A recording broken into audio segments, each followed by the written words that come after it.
Welcome to the Nicole Small Show, where we give you straight talk with no chaser. Here, we discuss issues from the White House to your house. And now, here's your host, Nicole Small.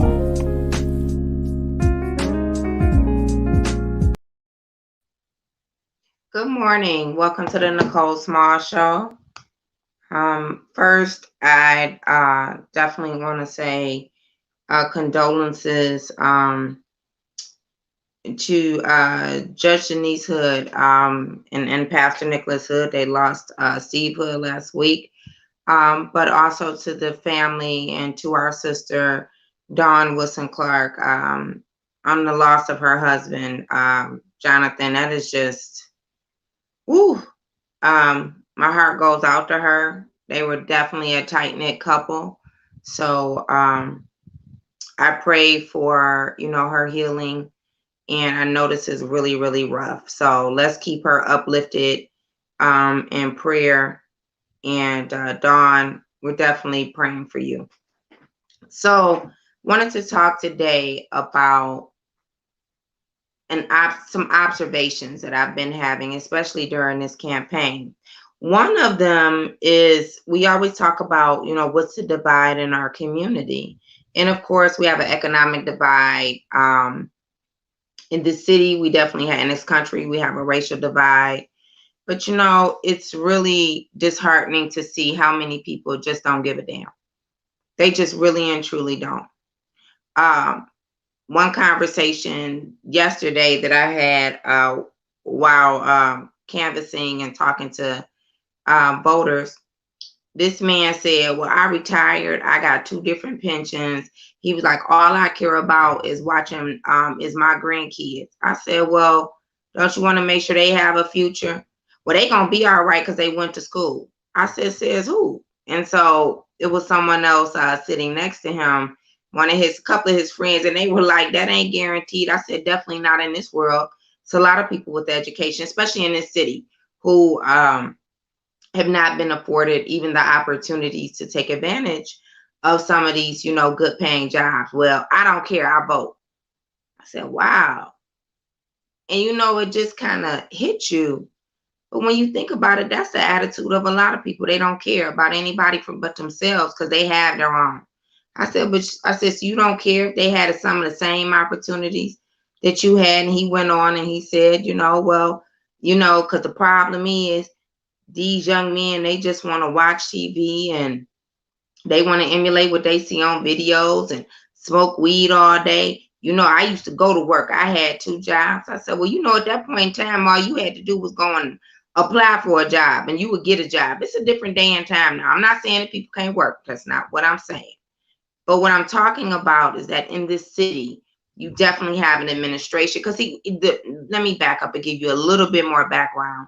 So the conversation had went into how Coleman Young used to hire for the city. He was talking about that, and I agree with him on that. But it was a different day and time.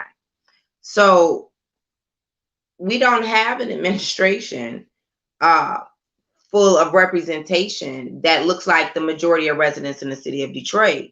We also don't have a majority of the administration who are even from Detroit. They're not. A lot of them are new. They moved here because they were offered a job. It's just the way it is. And so then in another conversation this weekend, there's another gentleman, and he was talking to myself, and Lori Parks was there, and he says, well, what are we going to do, about this election? I said, well, people have to come out and vote. And I hope you guys take this in the right way. But y'all need to stop all of these excuses and putting everything on a candidate. I don't know what your expectation from a candidate is, but a candidate is not responsible. Let me be clear. A candidate is not responsible, especially one who is not the incumbent, for doing all things great and solving all the ills of whatever district or city that they're running in. They're not. It's just not going to happen. So the statement was, well, we support you, but Anthony Adams, he need to get out here. So we've had this conversation before, a couple of us, and where you want him at? Where you want him? Because I know for a fact that I've seen him all over this city. You got an expectation for him that you don't have for everybody else. And I don't know who told people that this city wasn't 140 square miles, but it is. So how is it that you think that you're going to see people everywhere that you go when you're not everywhere yourself? And it's okay if you don't like a candidate's approach. That go for me and anybody else. But you need to manage your expectations. Because I could think of several other candidates that you didn't even see nowhere. And you were supporting them. How about that? Hands down. When we going to have a real conversation about how we have a large portion of our community that just doesn't care. That's why they didn't come out to vote.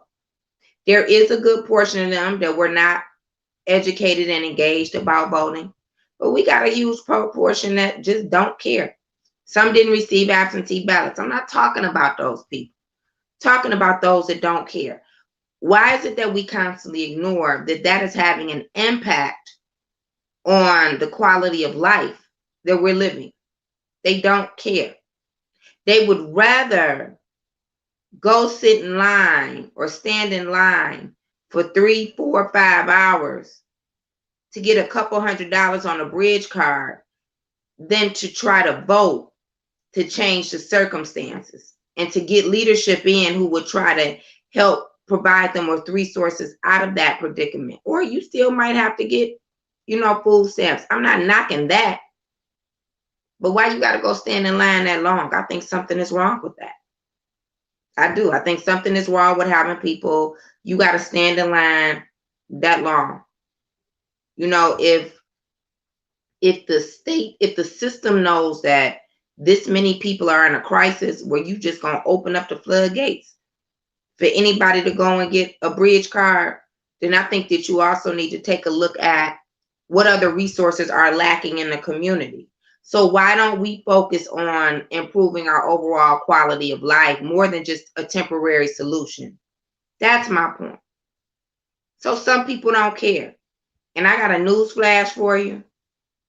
It's a lot of people that's not going to come out for this general election. You could believe that.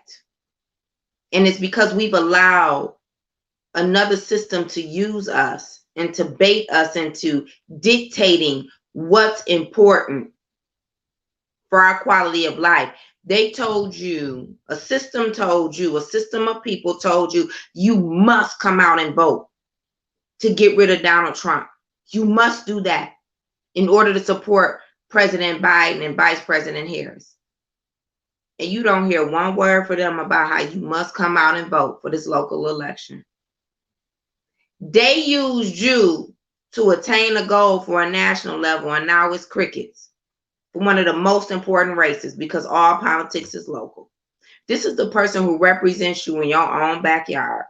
This is the person who makes more decisions about your direct decisions about your quality of life at the local level, about what your community looks like, development, about who gets jobs, who gets resources, who's getting this $1 billion. But you don't hear a word. But they're going to start flooding your email next week. And we don't have enough people that even care about how they're being used. That's a problem that we have. So before we go pointing the finger about what candidates do, don't get me wrong, some candidates are lazy. They are. But what you gonna do to help somebody is what I want to know, because this city is large. This is a huge city. You just sit back and talk. Let's take a caller. Good morning. Welcome to the Nicole Small Show. Good morning. Good morning. Good morning. It's so good to hear you this morning. Thank you, Elena. How are you? I'm good. I just wanted to say that there's in this race right now 3 candidates that I find very exciting. Mm-hmm. One is Anthony Adams for mayor. Mm-hmm. 2 is you for at-large. And 3 is Letitia Johnson over on the east side. Mm-hmm. And not just that they're exciting races, but really important And normally we can't see how one person can make a difference in these offices because we've been so demoralized by the really terrible city council we have. Mm-hmm. But one person can make a big difference, and you saw what a big difference you made, and the three of you made on the Charter Commission. Mm-hmm. So I hope that people get inspired. We went to Anthony Adams' event at Farwell Field on Saturday. It was really supposed to be a Duggan event. But he said Conrad Miller. He said, Duggan won't come when he's going to be confronted. He cannot take pressure. But so he said Conrad Mallet. And it was really easy to just really basically take it over. But let me say this. I disagree with that notion that Duggan didn't show up because he's going to be challenged. Duggan hasn't been showing up. He literally, at the senior hall over there on Parkside or whatever the name of that is, he told him that he was coming. It wasn't because someone else was there. He just simply sent Alexis Wiley. He's been doing this, right? He's been doing this. And what I had to tell somebody is, and I said, well, Anthony has been, well, I don't mean just Anthony going to community events or what activists. I said, I don't either. I mean, he's on the doors. And I'm not saying this because I support him. I'm saying, where else do you want him? He goes to the smallest events, whether it's 5 people or whether it's going to be 50 people. He attends that. He engages with the community. Is that the reason why we had the turnout that we did? No. All I'm saying is that, Elena, we have a serious issue in our community. And again, you don't have to like my approach. You don't like the Anthony's, Letitia, Denzel, nobody's approach. Maybe you think that we all should be doing more. I get that, but I think that the community should be doing more. We should have more engagement from the community. But what I'm saying to the listeners also is that this is the first time we've actually had candidates to get excited about in a really long time. Yeah. In a long time. We haven't had the public discussion. I'm asking for people to go over to the General Baker Institute on Labor Day and hear a really good public discussion about political life in Detroit. Mm-hmm. In Detroit. I'm talking about our lives here. People need to understand what incredible advantages have been given to Dan Gilbert and to Illich's and all them in order to be able to understand why we're like we are. Mm-hmm. So I'm really hoping that people will get inspired. Don't just vote. Please help canvass. Please show up. Tell your neighbors. Tell everybody. I really appreciate you running, Nicole. Thank you, Elena. I really Elena. appreciate you constantly shaking the people up and educating. But we can do this. We could actually. I believe so too. I believe so too. But I also believe that we can't continue to ignore what the problem is. Like, there's a problem in our community that we have become so complacent, right? And that we don't value these types of opportunities to have real impact. Let me say this. We don't understand how these opportunities don't come along all the time. Just because there will be another election in 4 years don't mean that you'll get the same candidates to run. It doesn't. It doesn't mean that you'll have quality leadership that will really advocate and fight for equity and opportunities. See, opportunities mean so much more than just money, because that includes money, it includes resources, and includes jobs, and includes access to a better quality of life. And if we can't do our part by making sure that we just circle in an oval, I mean, my goodness. And why do we keep having to have this conversation? Well, you have to give people a reason to vote. They know why they should vote.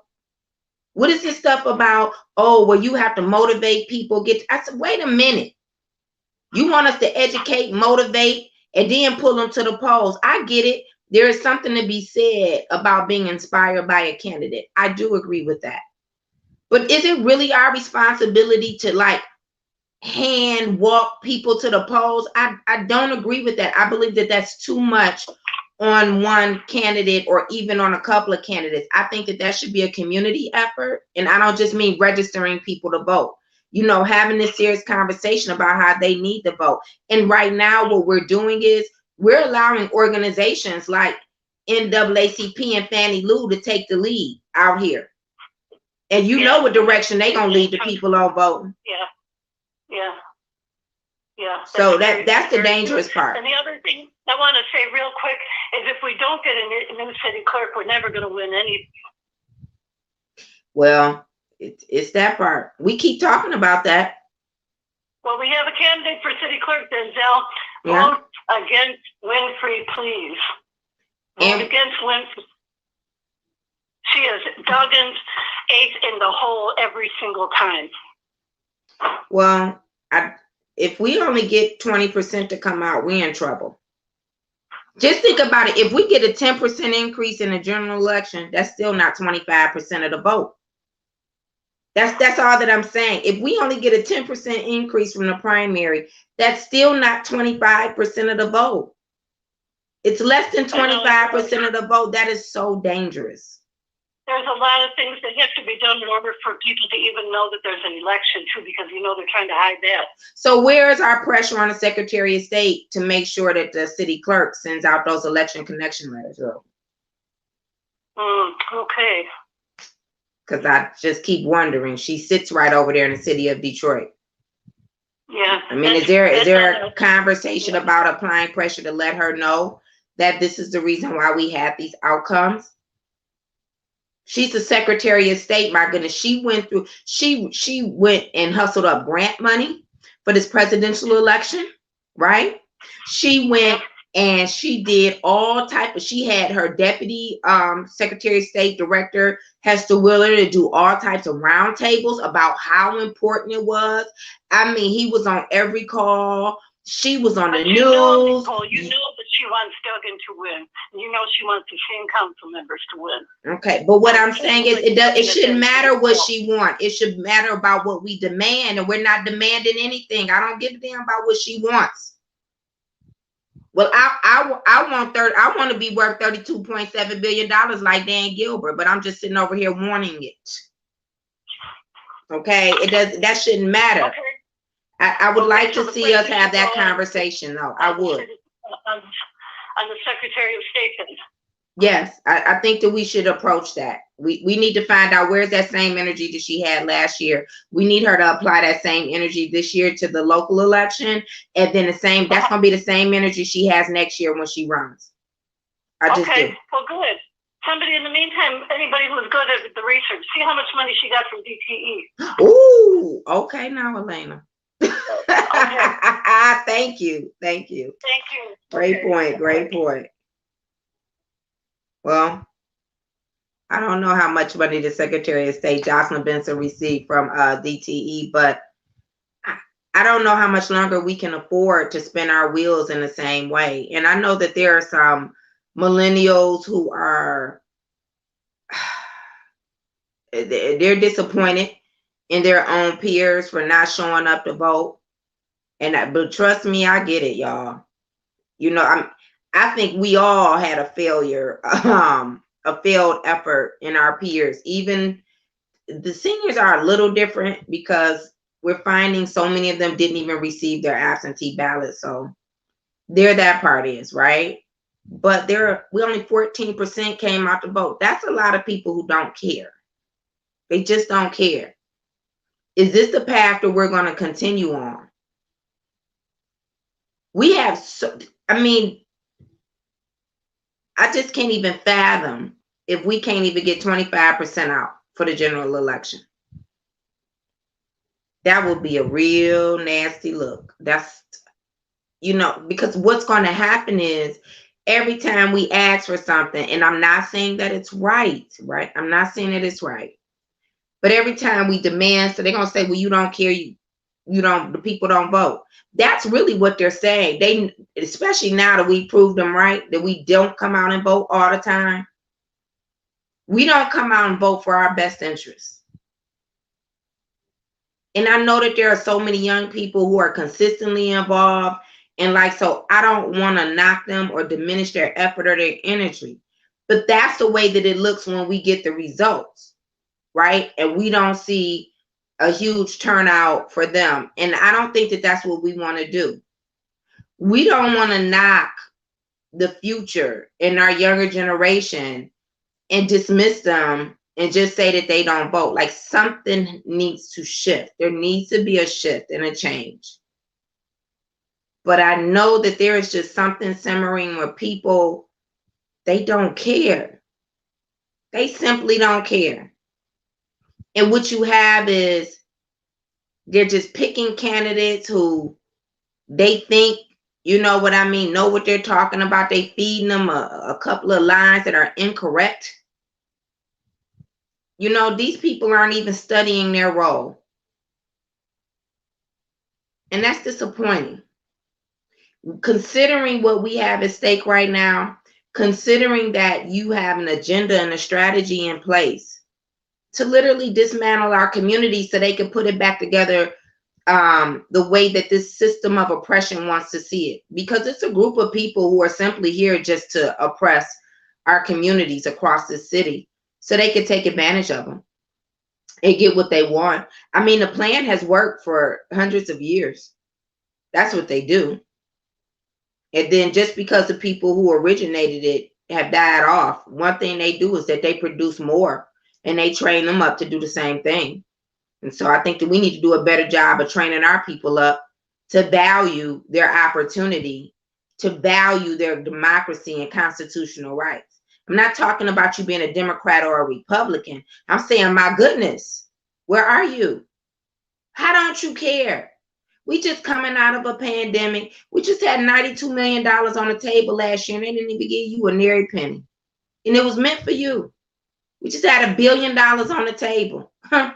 Read those appropriations and see what's in it for you. That's sad. That's sad. And we get 14% turnout. And just the feeling that I'm getting from talking to people. I mean, for instance, I went to District 4, District 5, and I was in District 7 yesterday. Saturday, I was in District 6 and where did I go? I don't know. I went to 2 other districts on Saturday. I'm sorry, I can't even remember. But there are people, and I think that there's this loss of hope, right? So maybe that's the reason why they don't care either.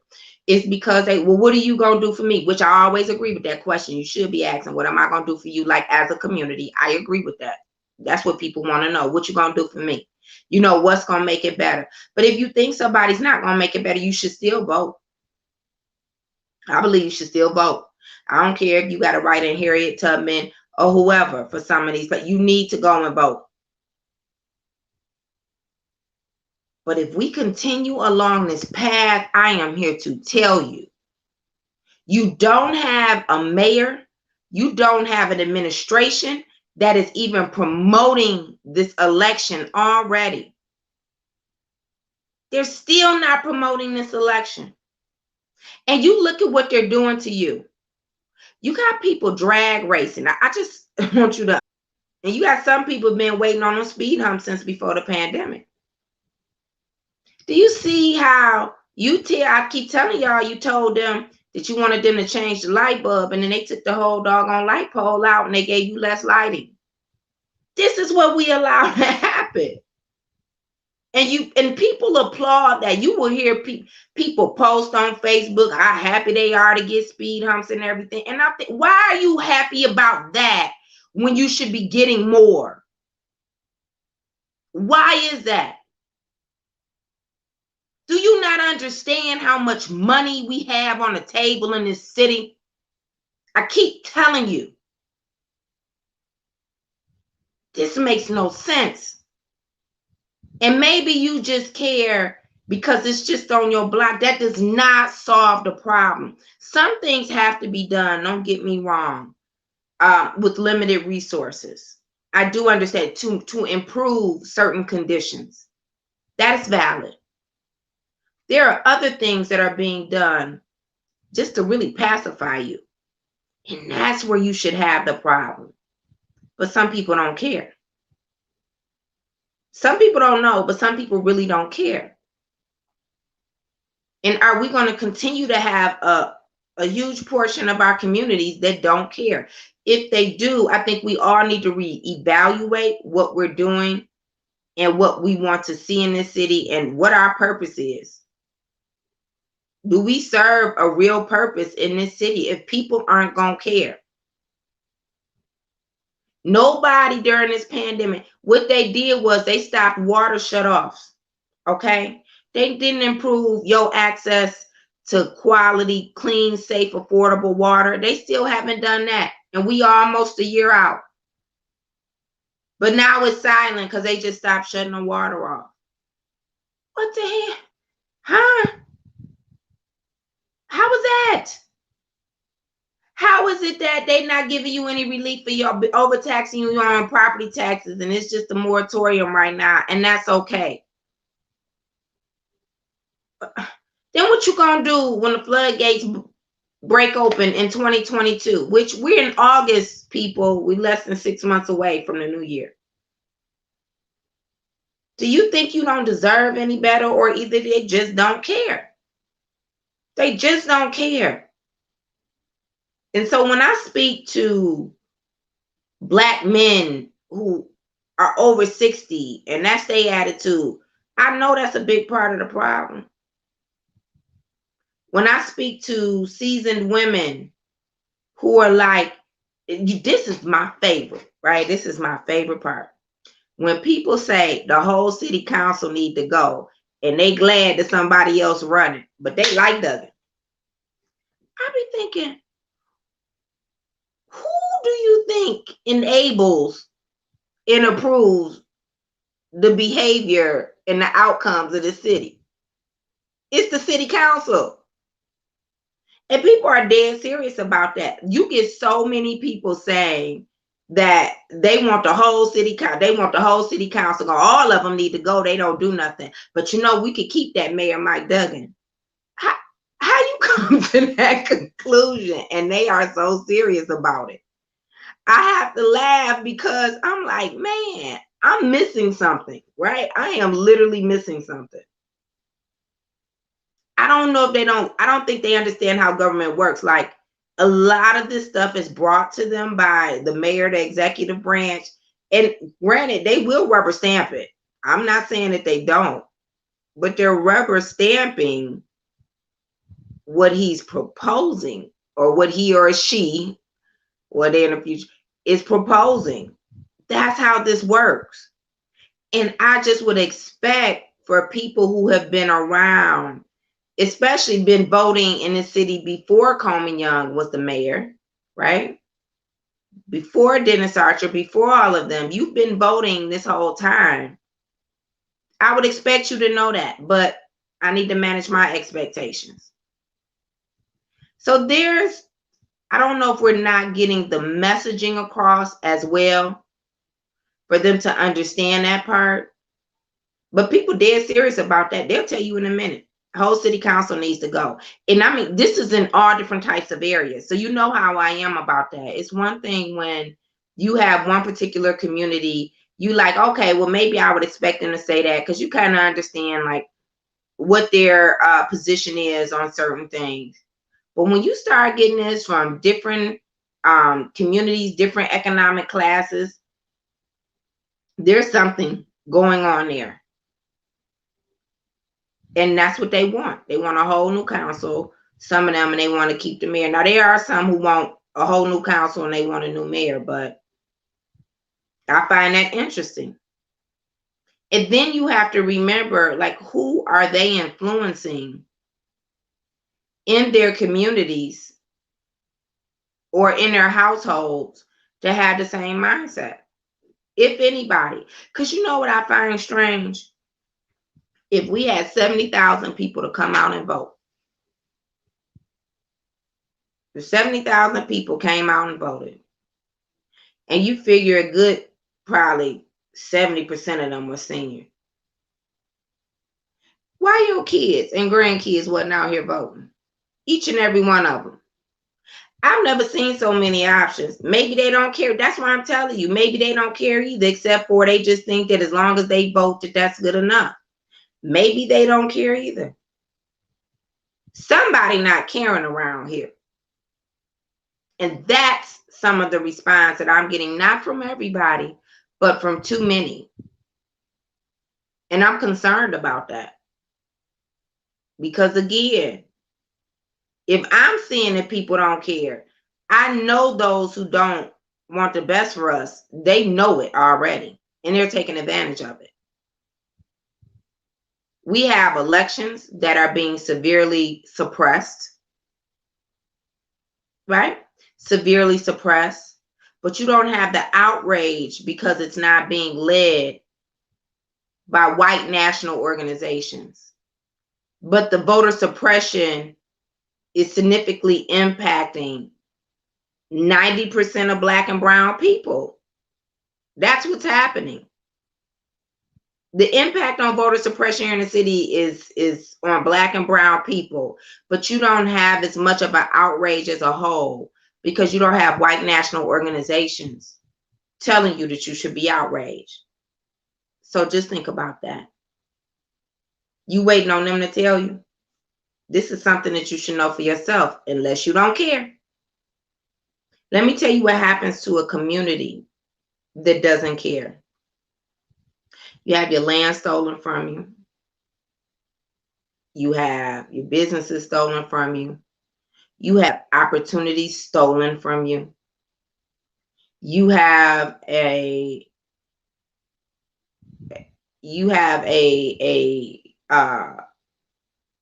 agenda, a strategy launched against you, right? An attack launched against you to use people who look just like you, number one, to come and insert themselves right in the middle to take advantage of you. That's what happened when you have a majority of people who don't care. And just don't think that because people live in nice neighborhoods that their life is so great. Some of them struggling too. Some of these educated folks struggling too. But they educated fools and they don't want no better. Because they think as long as they can portray like they're really with, I always say the cool kids, you know, as long as they're with this Duggan Gilbert regime, then that makes them safe. And it just doesn't. Look at what's happening to the city council people. It doesn't make you safe because you support Mike Duggan. It just doesn't. It just further protects him and his interests. It doesn't protect you. It protects him. He probably got like 5 federal investigations open and he comes out unscathed. It's everybody else who got to get marched down that hall. Do they think about that? Nope, because they don't care either. They don't care about you. And they think that they're invincible. So I really feel a couple of things. If we're going to have a conversation about what needs to change, how do we win in this election, we need to be a little bit more honest with ourselves. The reason why you don't see people show up in your community is because they feel that, and not everyone, right? Again, this is a large city, but I mean those who are elected and those who take your tax dollars to eat every day, the reason why they don't show up in your community is because they know that they don't have to. That's why. They know that they don't have to. And they'll still be elected because it's enough other people. See, you could be the person who vote every election. You could be an advocate for change and all of these, but they know it's enough people that don't care. And they have definitely mastered the whole art of people not caring and taking advantage of it. I always give credit where credit is due. They have mastered that. And it's dangerous. But we haven't mastered how to identify what the real problem is and focus on a solution. I definitely agree that we need to do something about this lack of voter education in our community. And I'm not telling you to give Janice Winfrey a pass. But the reason why I talked to you about the Secretary of State is because of her behavior we just saw last year. We can't just dismiss that. Now, I'm going to say one thing about Janice Winfrey, and y'all might get upset with me. She is consistent, if nothing else. Janice Winfrey has never been big about coming out in the community. You know, to my knowledge, she has never really been that engaged on educating voters about an election. And I know that there are jokes about how she has billboards and everything. But that's not real voter education, right? That's just taking advantage of people's ignorance to elections. And I don't mean ignorant that you're stupid. I always have to say that. I mean, you're just ignorant to the facts of what that really means, like what their agenda is. So she's never really been, to me, and y'all correct me if I'm wrong about that. I've just never seen that Janice Winfrey where I've seen her always run a race in a similar way. But we saw a different Jocelyn Benson last year, which means that she's shown us that she has the capability and the resources to do better, to make sure that we're actually educated and have more of a greater turnout and more fair and transparent elections. She can do that. She really can. So why don't we redirect our energy there and find out why she's not showing up for us? Or what are her plans? Let's ask her, what are her plans to increase voter education for this general election, for this local election? That should be our question. We should ask her, well, how many community forums, how much in resources is she going to put towards making sure? Because see, Jocelyn Benson wasn't on the ballot last year. Was she? So she can't use that excuse like her department isn't running. She wasn't on the ballot last year, but she gonna be on the ballot next year. But look at what she did last year. We just need them to keep that same energy. Unless she doesn't care either.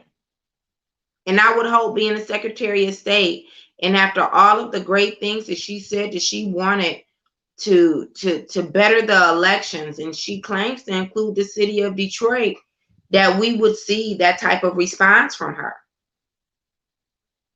But we don't know until we ask. We can't just expect for her to just do the right thing, because we've never seen that Jocelyn Benson now. Okay, she's new. We never seen that Jocelyn Benson. So maybe that needs to be the ask, right? Let her know that there are some of us who do care about the outcomes of our elections, that we do care about increasing transparency and fairness in elections. Let her know that. Why not? And then let's see her response. Because at the end of the day, that is so important that we do better about these elections. Because and otherwise we will continue to have less people to come out and vote, because then they really will feel that their vote doesn't matter. When you have a huge percentage of votes that are not matching up, maybe that's the reason why people are saying their votes don't matter. Just a thought. Just a thought. Good morning. Welcome to the Nicole Small Show.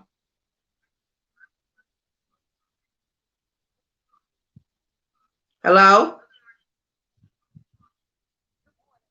How you doing? I'm doing well, Stevetta. How are you?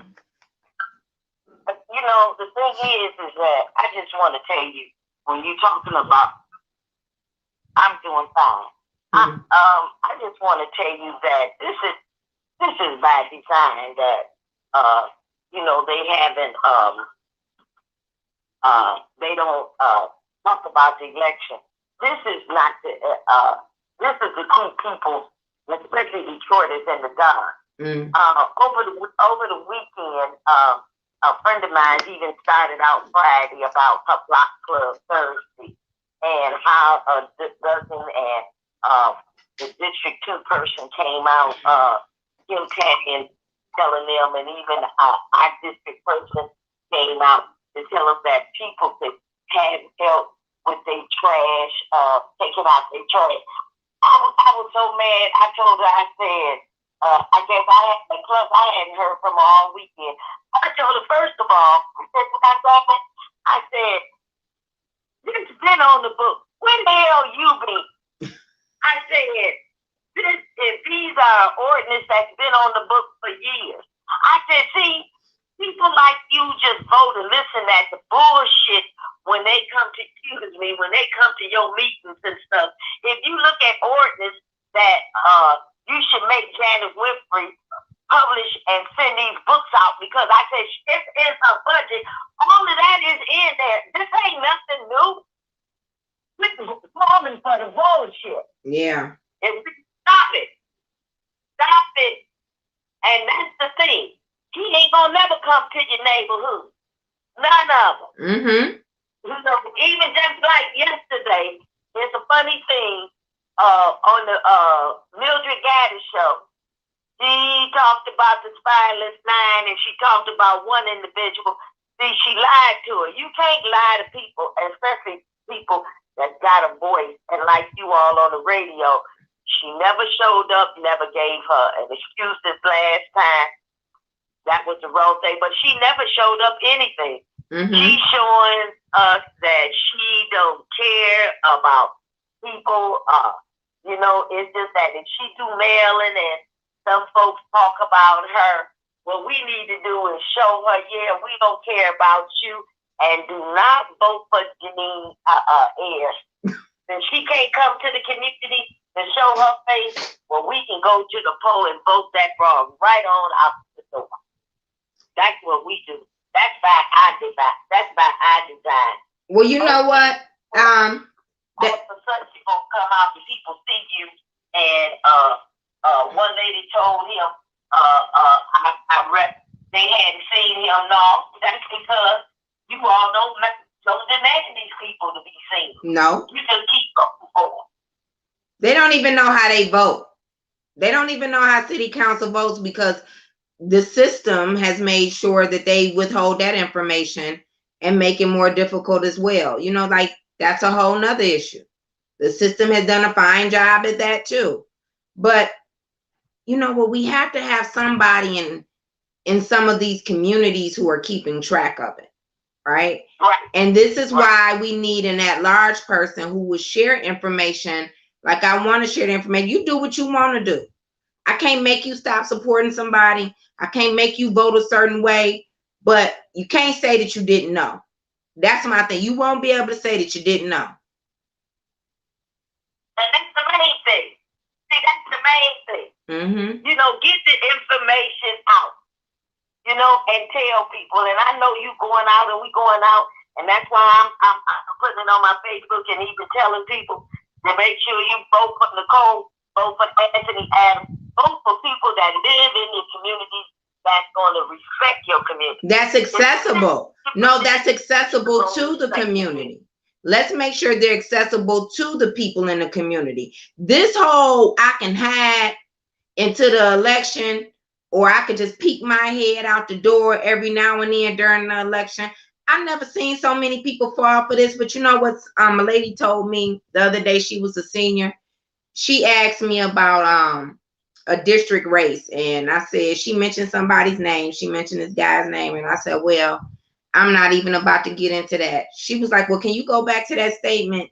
And she said, you're not getting into it. I said, yeah. I said, you know, I mean, you guys got a right to vote the way you want to. She said, no. She said, this is the problem. She said, we don't know. She said, all we know is who sends us something. She said, or maybe come around here. She said, we need people like you who are educating us beyond just your platform about what's really going on and who these people are. And I said, and I felt that that was valid, you know, what she said. And so then we started having a conversation, see better about, well, do y'all know who your two at-large candidates are? Do you know? I mean, she was asking me about a district race, but then it just got me to thinking, and they haven't seen the other person. But once they find out, even if the person comes around, once you see what they've done on record, that should be enough for you. Stop inviting these people in polite company. They are taking advantage of our largest voting base, and that's a problem too. But you're right. They will run a mailbox billboard campaign. That's what they will do. And they've been getting away with it for quite some time. So you're absolutely correct. You're correct. All right. Okay. All right. Thank you. Have a good one. Neil, I see that you're saying that you tried to address the issue about not being able to have access to the voting records of the city clerk.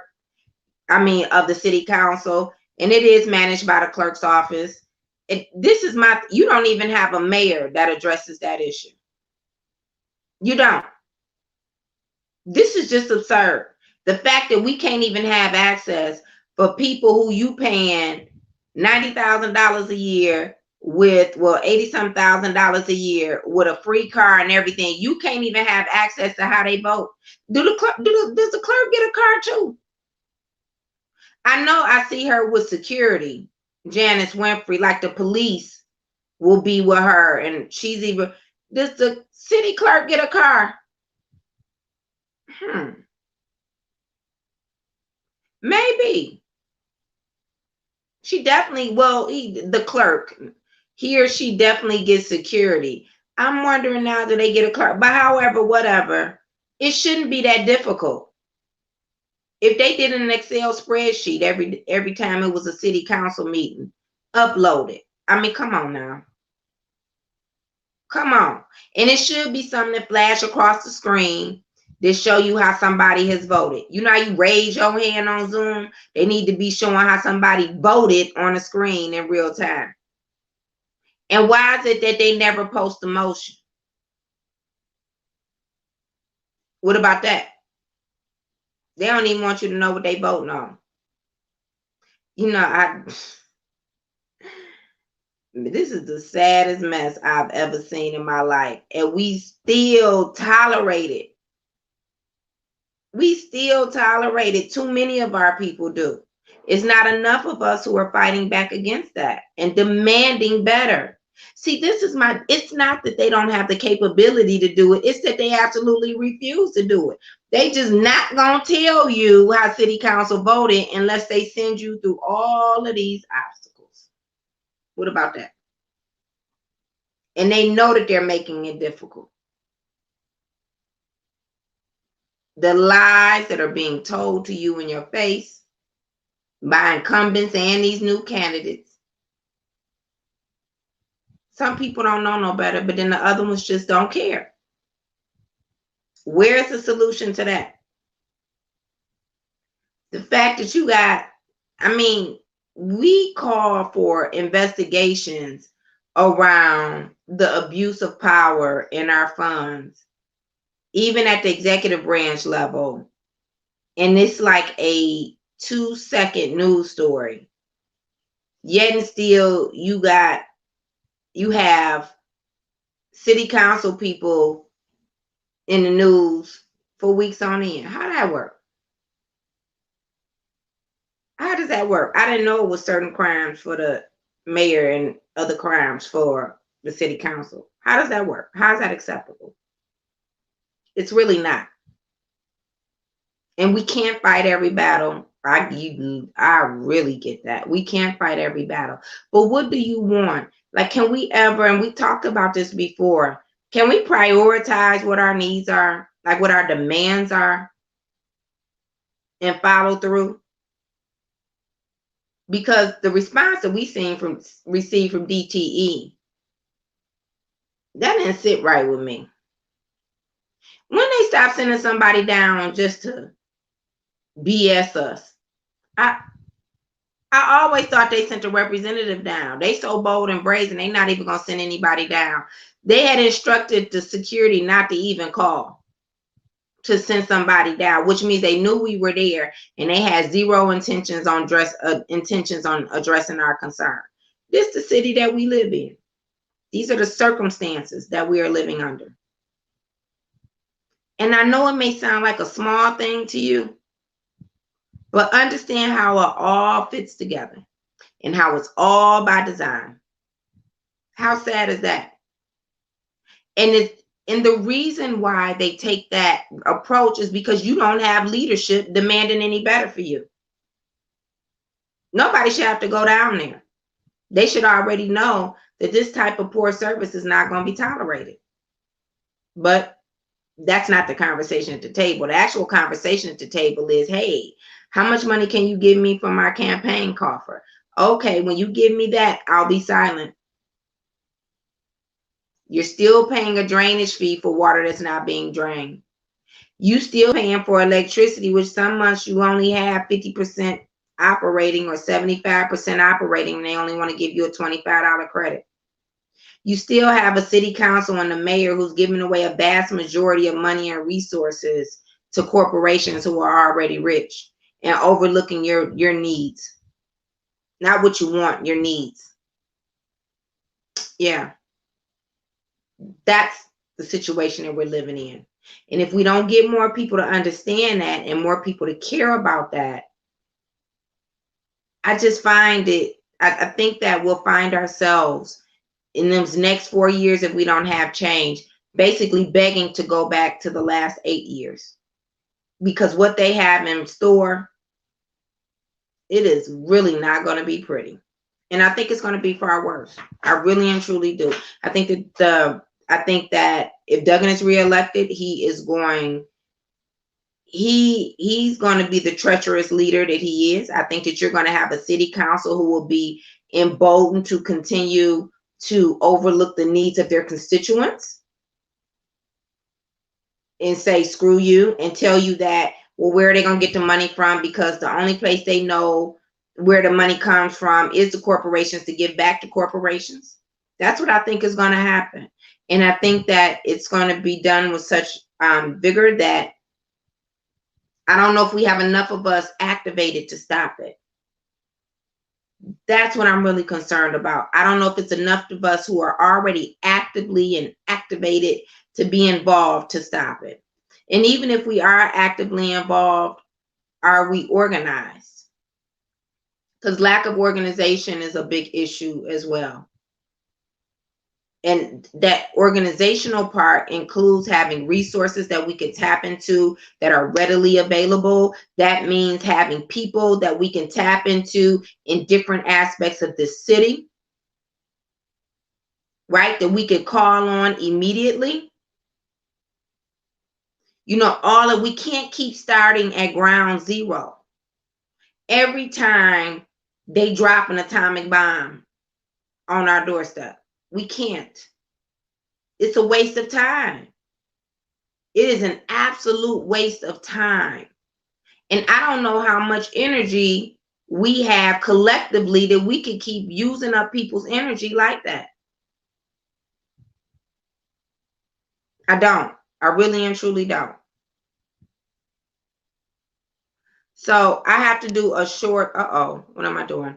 So we have a short show today because I have to get some things together for the campaign. But I appreciate all of you listening. We will be back here tomorrow at 8 o'clock. But I think you need to think about it. What are we going to do about the portion of our community that doesn't care? Are we just going to just organize only those that we know that do care and say, well, maybe they'll come along later? Or are we going to have a serious conversation about how to get some of them involved so we can build up the reach that we have across the city, because we need more help. So there that is. Again, you know, we are running our campaign, Nicole Small for Detroit City Council at large. I appreciate all of your support. You can sign up online. We have downloaded the list of volunteers, so we will be reaching out to all of you this week. Thank you to those who have already been canvassing, door knocking, and helping out. We'll have this phone banking coming up soon. I appreciate you, and I'll see you back here tomorrow at 8 o'clock.